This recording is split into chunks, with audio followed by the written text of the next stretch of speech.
Hey guys, and welcome to the February issue of the Think Table. This month we're focused on asylum. Granting asylum to those fleeing persecution and violence in their home countries has been a cornerstone of US policy for decades. Recently that's been changing with policies that have been implemented to curb asylum and refugee inflow into the United States.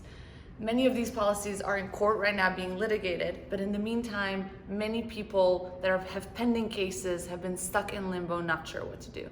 Historically, the United States has been the most generous country in accepting refugees.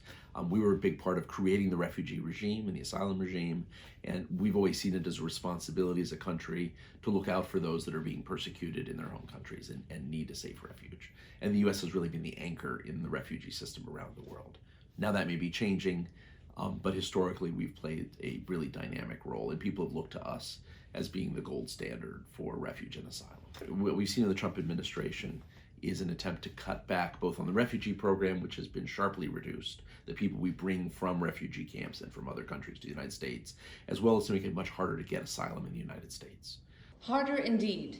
Meet Noor, an asylum seeker from Syria. I spoke with her a few days ago and got a real sense of just how difficult the asylum system has become.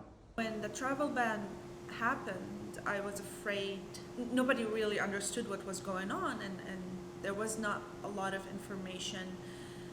Even lawyers and immigration professionals and stuff didn't know. Andrew Seeley points to the fact that the crux of the immigration debate is happening at the southern U.S. border and the Trump administration's new policies. The Trump administration has decided to do is actually very much narrow the possibilities of getting asylum at the border. And so now, if you get to the border, one of three things happens. Either you get sent to Mexico to wait for your asylum claim, to wait for a day in court, even perhaps before you make the asylum claim, to wait for your day in court, and you may spend weeks or months in Mexico until you have a hearing in a U.S. court. You may be sent to Guatemala. Right now they've started sending people, and they've sent about 200 people to Guatemala, and then you make your claim in a Guatemalan immigration system, the Guatemalan asylum system, rather than the U.S. system. And then they also have decided that it's almost impossible to get asylum if you went through a third country. So anyone other than Mexicans who gets to the border and asks for asylum, if you didn't ask for asylum somewhere else along the way, it's almost impossible to ask for asylum now in the United States.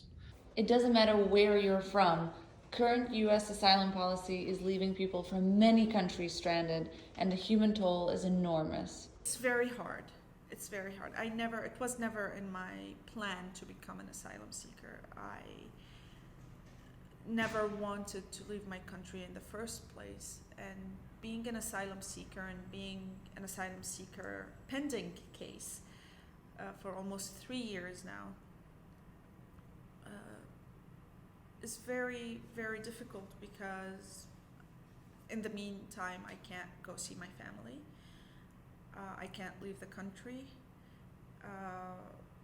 Most employers, when they see that your work permit has a 2 years expiration date, they are afraid because they don't want to sponsor. Sponsorship is very expensive and it's a very difficult process. We are stuck, it feels like we are stuck in time and we are not moving forward, and we don't know when it's going to change. Recent policy changes have profoundly changed America's approach to refugees and asylum seekers. Organizations such as the Asylum Seeker Assistance Project help asylum seekers with pending cases with things like networking and employment services and social services. Check out Immigrant Food's engagement menu inside the restaurant if you're around, or online, and see how you can be part of the change. See you guys next month.